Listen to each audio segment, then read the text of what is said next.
যে যেই সরকারি গণতন্ত্রকে হত্যা করেছে, ভোটকে ব্যাহত করেছে, সেই সরকারের বিরুদ্ধে আন্দোলন করে সংগ্রাম করে তাদেরকে ক্ষমতাচ্যুত করেছে।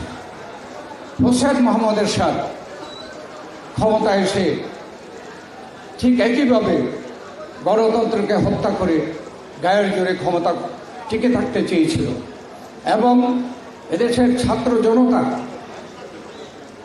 এদেশে অভ্যুত্থানের মাধ্যমে হোসেন মোহাম্মদ এরশাদকে বিদায় করেছিল। আবার এই শেখ হাসিনাকে এই 24শে জুলাই আগস্টে আমাদের 16 বছরের আন্দোলনের ফসল, বৈষম্য বিরোধী ছাত্র গণ আন্দোলনের যে ফলে একটি স্বৈরাচারী সরকারকে পতন ঘটিয়েছে। স্বৈরাচারী সরকারের প্রধানমন্ত্রী পদত্যাগ করতে বাধ্য হয়েছে, দেশ থেকে পালাতে বাধ্য হয়েছে। নেতাদের পরিণতি কি হচ্ছে আমরা সকলে দেখছি। অতএব এদেশের মানুষ প্রমাণ করেছে ভোটের সুযোগ পেলে ভোটের মাধ্যমে সরকার পরিবর্তন করে, আর যদি ভোট দিতে বাধা সৃষ্টি করে তাদেরকে বিতরণ করতে পারে, এটাও প্রমাণ করেছে। অতএব আজকে এদেশে নির্বাচন যে একমাত্র সমাধান, এটা আর আমরা নতুন করে যুক্তি দিয়ে আমাদের বলা প্রয়োজন হয়। এই সরকার ক্ষমতায় এসে প্রথম কিন্তু এদেশের মানুষকে ওয়াদা করেছিল যে এদেশের জনগণের অধিকার তারা ফেরত দেবে এবং জনগণের অধিকারের মধ্যে ভোটের অধিকার হচ্ছে সবচেয়ে একটা সর্বাগ্রের একটা অধিকার, ভোটের অধিকার। এবং এই ভোটের অধিকার জনগণ প্রত্যাশা করেছিল যে ইতিমধ্যে এই সরকার একটা দিন তারিখ ঘোষণা করে নির্বাচনের, সাধারণ নির্বাচনের, জাতীয় সংসদের নির্বাচনের দিন তারিখ ঘোষণা করবে। কিন্তু এই নিয়ে আজকের এই স্বাধীনতা দিবসে আমরা আলোচনা করেছি। সন্দেহ পোষণ করছে জনগণ যে এই নিয়ে ষড়যন্ত্র হচ্ছে। আমরা বলতে চাই যে নানাভাবে উছিলা সৃষ্টি করা হচ্ছে। যেমন নির্বাচনের আগেই কেউ কেউ চাচ্ছেন সংস্কার সাধন শেষ করে তারপরে নির্বাচন হবে।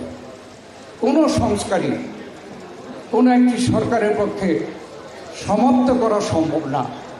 সংস্কার হচ্ছে চলমান এবং এটা সরকারের থেকে সরকার পরিবর্তন হবে এবং এই সংস্কার চলমান থাকবে। সংস্কারের কথা বলে উছিলা সৃষ্টি করে জাতীয় সংসদ নির্বাচনকে অনেকেই পিছাতে চাচ্ছে, উদ্দেশ্য আছে। আমরাও কিছু বুঝি, সব কিছু বলতে চাই না। তারপরে কেউ কেউ বলছে যে লোকাল গভর্নমেন্ট ইলেকশন, অর্থাৎ স্থানীয় সরকার নির্বাচন আগে হবে, তারপরে জাতীয় সংসদ। স্থানীয় সরকারের নির্বাচনটার উদ্দেশ্য কী থাকবে?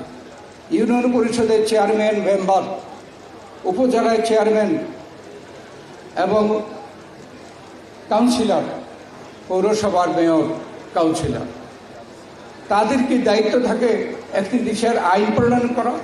তাদের কি দায়িত্ব থাকে একটি দেশের মৌলিক যে সমস্যাগুলো থাকে সেই সমস্যাগুলো সম্পর্কে সিদ্ধান্ত নেওয়া? এই স্থানীয় সরকার কি কোনো সিদ্ধান্ত নেওয়ার ক্ষমতা আছে যে দেশের অর্থনৈতিক নীতি কী হবে, পররাষ্ট্র নীতি কী হবে? সেটা করে জাতীয় সংসদ। আজকে এই সকল উছিলা যারা দেখাচ্ছেন আসলে নির্বাচনকে বিলম্ব করার জন্য তারা ষড়যন্ত্র করছেন। আমাদের বুঝতে হবে যে একটি স্বৈরাচারী ফ্যাসিস্ট সরকার এদেশের ছাত্র জনতা তাদেরকে বিতাড়ন করেছে, তাদের পতন ঘটিয়েছে। তারা দেশে বিদেশে থেকে ষড়যন্ত্র করার চেষ্টা করবে। কিন্তু আমরা বলতে চাই অতি দ্রুত নির্বাচনের দিন তারিখ যদি ঘোষণা করা হয় তাহলে জনগণ নির্বাচনমুখী হয়ে যাবে এবং নির্বাচনমুখী জনগণের সামনে যে কোনো রকমের ষড়যন্ত্র এটা টিকতে পারবে না। আমাদের বিশ্বাস জনগণই সেই ষড়যন্ত্রকে মোকাবেলা করবে। অতএব দেশের স্বার্থে, জনগণের স্বার্থে, দেশের আইন শৃঙ্খলার স্বার্থে, অর্থনীতির স্বার্থে এবং এই বর্তমান যে সরকার, এই সরকারের স্বার্থে আমরা আজকে এই স্বাধীনতা দিবসে আহ্বান জানাতে চাই, দাবি করতে চাই, অনতি বিলম্বে কোনো ধরনের উছিলা, কারো কোনো আবদার, এগুলোর দিকে আপনারা তোয়াক্কা না করে নির্বাচনের দিন তারিখ ঘোষণা করেন। জনগণই ঠিক করে নিবে। সমস্যা যারা সৃষ্টি করে, ষড়যন্ত্র যারা করে, তার বিরুদ্ধে জনগণই দায়িত্ব নিয়ে তার সমাধান করবে।